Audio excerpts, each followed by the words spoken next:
Hello, my name's Chris Lever, and I'm here today to talk about how e-commerce faceted navigation can either supercharge or sabotage your SEO. So as I said, my name's Chris, and I started out way back in 2011. That's a picture of me. Yeah, I look a lot younger back then. And this is around the same time as these cute cuddly animals had Google algorithm updates, Panda and Penguin. So I think Panda was 2011, Penguin the year after. This is Matt Cutts. So when I first started out in SEO, Matt Cutts was basically the go-to person to get all your SEO knowledge. So I think he did like weekly or fortnightly videos where he shared like good practices, bad practices, and it was really influential back in the day.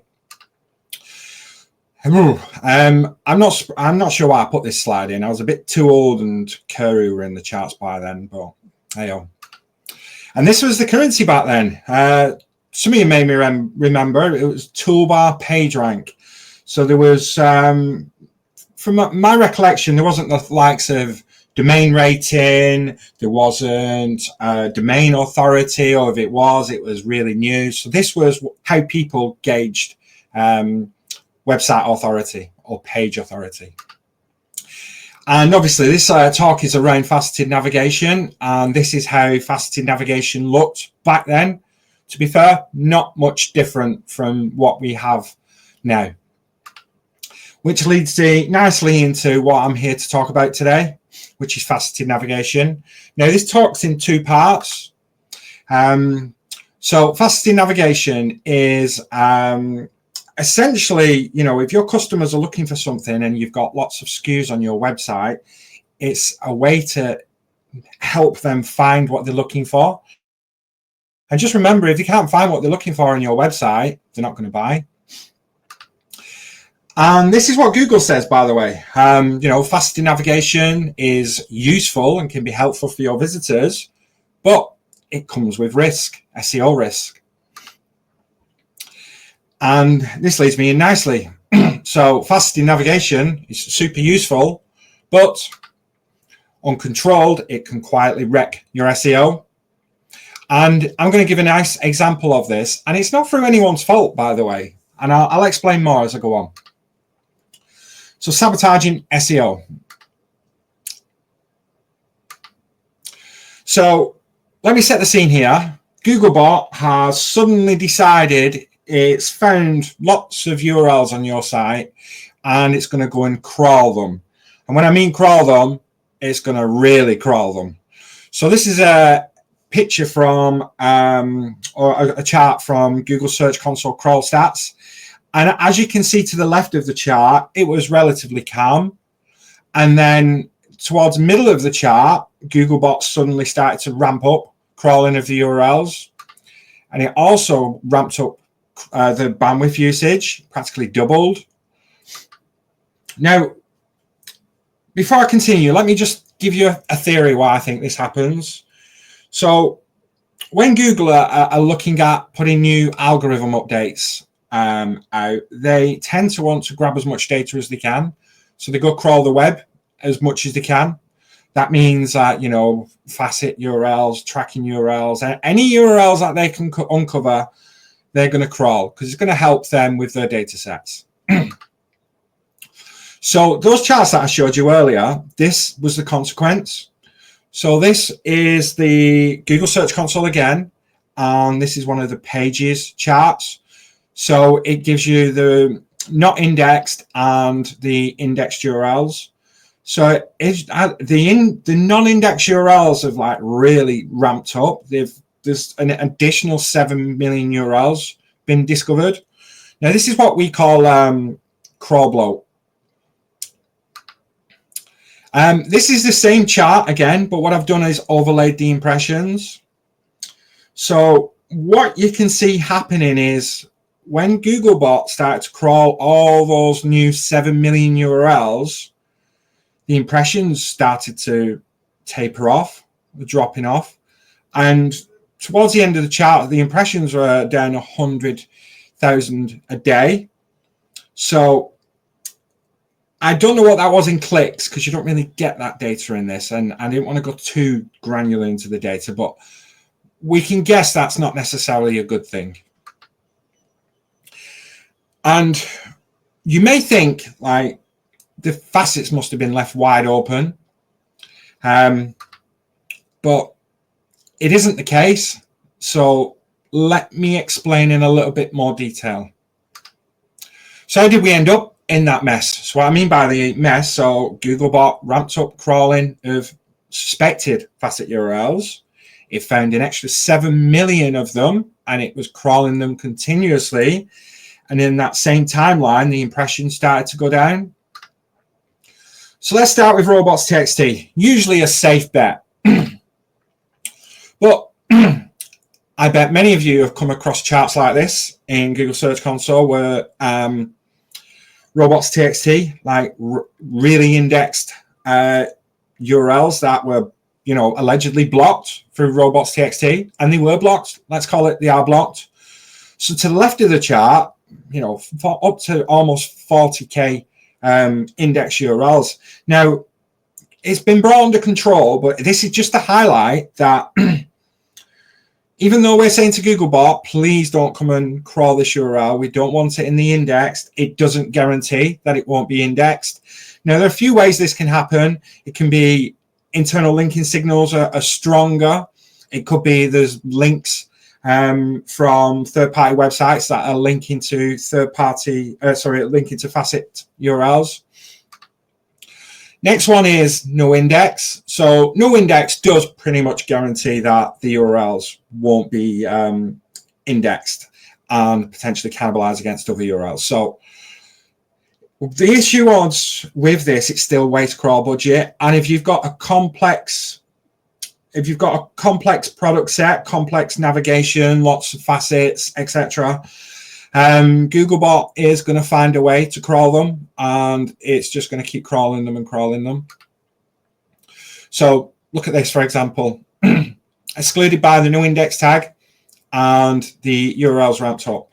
Now, let me tell you why that happened. That happened is because Googlebot was ignoring the first rule, or shall I say Google actually, which was the robots.txt had a disallow rule in place, but it was still indexing them.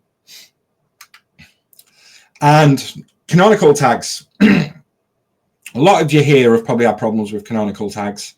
You know, they're supposed to be a signal to say to Google that there's multiple pieces of similar content. We only want to serve one. But we see that often that canonicalized URLs are indexed and they're still waste crawl budget. And let's say no follow. So no follow is a hint. It's not a directive. So we can say to Googlebot on your faceted URLs, no index, no follow. But it still will if it wants to. And you know, those charts that I showed you earlier of Googlebot ramping up activity, partly responsible. So what I'm trying to say here is, you know, you can put all your best practices in place, but Googlebot finds a way. And I've took this from Jurassic Park, life finds a way. So just recapping on popular methods. So robots.txt disallow, no follow, no index, no follow, no index, canonical tags, and a blend of the above. They're usually, you'd think, are safe bets. Now, if you came here thinking I'm going to give you the answer to all this, let's be honest, there's no one size fits all. All websites are different, and the big differentials are the size. So how many SKUs you've got, how many PLPs you've got, how many facets you've got, how many different categories of facets you've got. You know, if you're starting small, you know, things like a no index, no follow should be sufficient. If you want, you can use disallow on robots.txt. And, you know, messages like this don't help. So I often see messages like this in Google Search Console, and then we get an email from the client, like they've had a look in Search Console and they can see the discovery of additional URLs, and they're asking like, what's going on, what's happening? And I won't be surprised if some of you guys get this. agency side, and maybe if you're in-house as well. So I've got some helpful tips for you here to help clean up the crawl and index bloat. So if you get index bloat, so index bloat is unwanted URLs being indexed, potentially causing cannibalization against your key pages. So on the one on the left is indexed and blocked through robots.txt. So what I would suggest on that, if you see this getting out of control, is to temporarily drop the disallow rules and add a no index and no follow to the page. I recommend no index, no follow. I don't think a canonical is going to be strong enough, or it's not going to be fast enough. So leave it roughly 6 to 10 weeks. That's a good time frame, and it should taper off and drop off. And as you can see to the right of that chart, we re-included the disallow rule, and then Googlebot started to ramp up again. It's not on. Chart to the right. So this is crawlbot. So crawlbot is Googlebot crawling unwanted URLs. So we've got the excluded by the no index tag on there, but it's still crawling them. And it's most likely facet URLs, could be internal tracking URLs. So what I recommend on this one is still using robots.txt is, okay, we can say to Googlebot, you can crawl some of them, but we don't want you crawling everything. So you can allow the first facets, and then after that first parameter, we want to block in robots.txt. So you want some sort of a pattern based. And you can figure that out. Like, you can come and speak to me after the talk later if you need be. Next one up is server logs. Now, server logs are quite techy and they can be quite daunting. But if you know what you're looking at, they're a great source of information. So what you're actually looking for, you're looking for entry points. So how you find those entry points is you could go back to, say, the Google Search Console crawl stats report and triangulate the date where it started to ramp up. Now, the reason I say this is because Googlebot doesn't necessarily browse like a user. So now you're a user, you'll see a user going from page to page, so you'll get a referral path. But what Googlebot actually does, it hits a URL, it stores all the URLs, and then it hits those URLs randomly or sequentially, but you won't get any referral data. So this is why it's useful to use reports like this. And then once you've found that data, you got an idea of where the next actions are. Now, leaning on a little bit from the server logs, if you've got yourself into a right mess where you've done the other recommendations and they're not working, there is another way, but I would say it's a last resort tactic.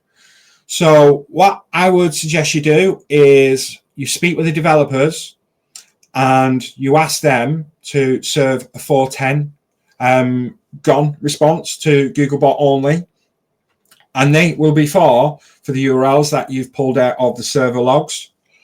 And only save it to Googlebot. Make sure all other bots, all other browsers return the 200. We want them to see the page.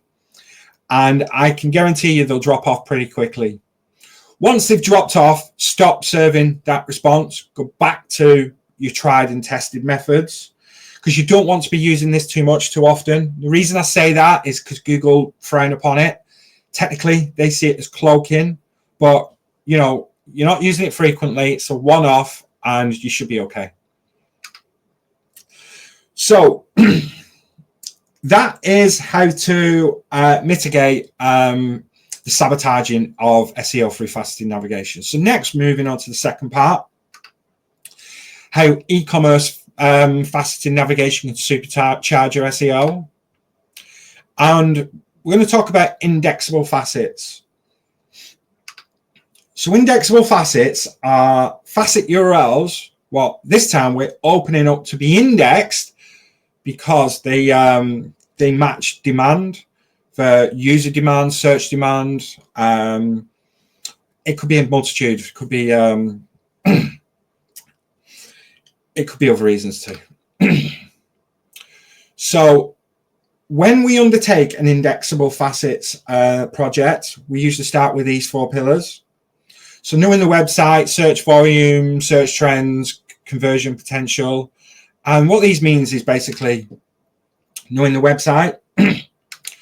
So one of the key drivers of opening up Indexable Facets is, let's say you've got a heck of a lot of SKUs on your website, such as Next. Next is not a client of ours, by the way. I just wanted to show you the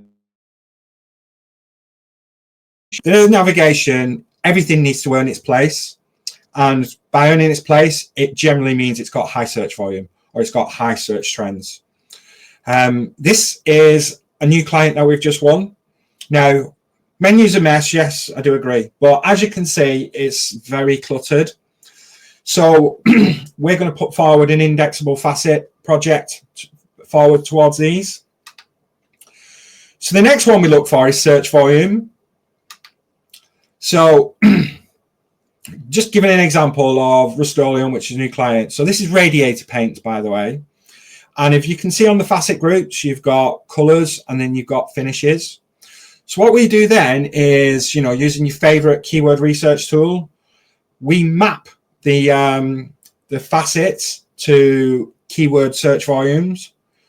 And this is a pretty easy way to do it. So, go into the keyword research tool in Ahrefs, if you've got access to Ahrefs, and start mapping your facets by search volume to the keywords. So next is search trends. So paint's not really a fashionable one. Maybe, there's a TV show or something like that, but it could be completely something different for whatever site you're working on.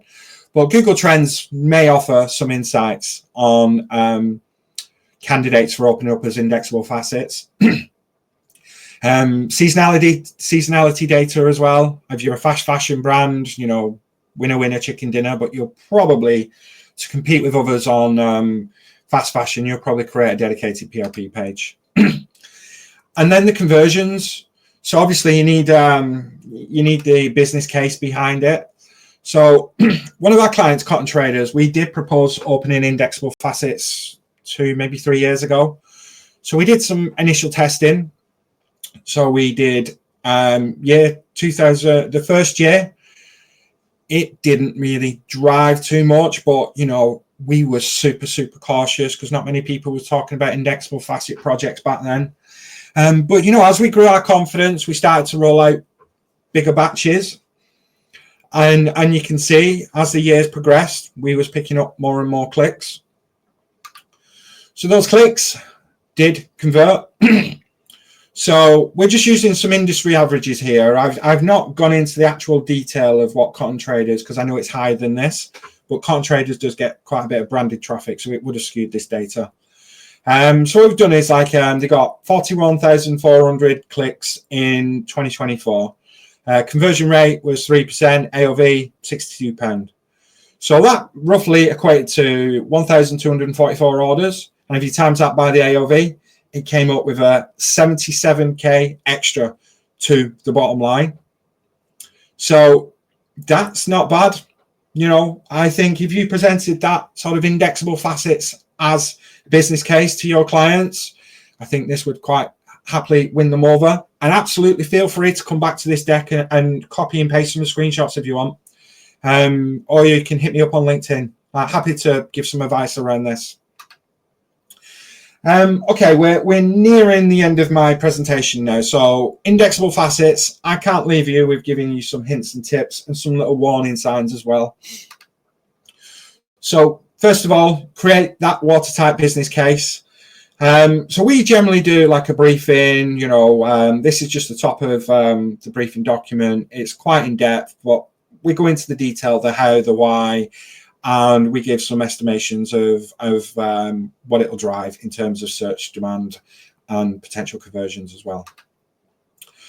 If you're getting over the fence, what I also suggest is doing in batches and create standalone XML sitemap for all of those batches. Now, I'd recommend you create the XML sitemap using Screaming Frog. because I think if you're going to ask the devs to create XML sitemaps for these opened up facets, I've had kickback. I've had them say it's harder than actually opening up facets. So, you know, we resource hours got wasted unnecessarily. So this is a tip for you guys. Do it yourself. Send the XML sitemap to the devs, get them to upload it. You submit it to Google Search Console. And a win for the client on this one, because if you think about it, the merchandising has already been done. So there's no real need to create extra PLPs and tag them all up, because it's already done. So the client will like this too. And make sure you start in a controlled environment. Like, what I mean by that is watch out for too many facets being opened. It can happen, so just keep an eye on it. Now, speaking of controlled environments, we only want to open up the indexable facets only. So I've got a couple of slides here to just put this into perspective. So where you see I've got /paint in green, that was shortlisted to be an indexable facet. Not shortlisted was the facet yellow. And do you know the chart that I showed a couple of slides before of those indexable facets ramped up? It's because the top level indexable facets wasn't tightened up properly. It wasn't, you know, kept under control. And the deep filtering as well. We don't want any of those secondary or third or fourth, you know, concatenated filters being indexed either, or anything with any tracking URLs on as well. And, you know, beyond the first indexable facets, you can go for a hard no index, no follow. So if your site's smaller, that's absolutely fine. That'll work. You should be able to manage your crawl bloat. Or if it's quite a large site, you could go for a pattern match robots.txt disallow directive. And it might mean you need to spend a couple of hours, you know, working on your robots.txt file. But you'll get there. And what I recommend as well is every facet is a no follow. We don't want to leave no follow off, because Googlebot, as shown in the earlier slides, finds a way to crawl all your facets. So let's not give it an excuse to. So what I suggest is, once you've, you know, shortlisted indexable facets, you've done the work, use internal linking, so you can link from, say, the top level PLP into the facet. You can link in from your blogs, etc., you know, all your lifestyle content. And as mentioned earlier, create a standalone XML sitemap. So both of these methods will help for signposting and passing page rank, which will greatly help. And then don't forget to add some unique copy to the page. We want it to stand out against the other faceted URLs, otherwise it doesn't really give meaning. And if they do get indexed, it's going to be harder to rank. So just add, you know, a short block of relevant content, you know, 50, 100 to 150 words should just be fine. And to prove the concept works, you know, if you're having a bit of kickback, maybe from the client, maybe from the developers are saying it's hard, you know, you can prove the concept. You know, you can use your CDN provider to use that. So if you're using Cloudflare, you've got the option to use Cloudflare workers. So what you could do for Cloudflare workers, you can override the robots.txt to open up and allow, say, a certain facet on its own. Remember to include that above your disallow rules. You can inject page copy using that as well. And then if you're used to using Google Tag Manager, you can use your Google Tag Manager, inject, you know, the copy description as well. You won't be able to go to the level as Cloudflare workers. And if you want to learn more about Cloudflare workers, I did a talk at Brighton SEO earlier this month, and you'll be able to find that on my Speaker Deck profile. And speaking of Speaker Deck profile, that's been me. Thanks for having me. And you'll find the Faceted Navigation presentation on there, and my Cloudflare workers on there as well. Thanks again. Cheers.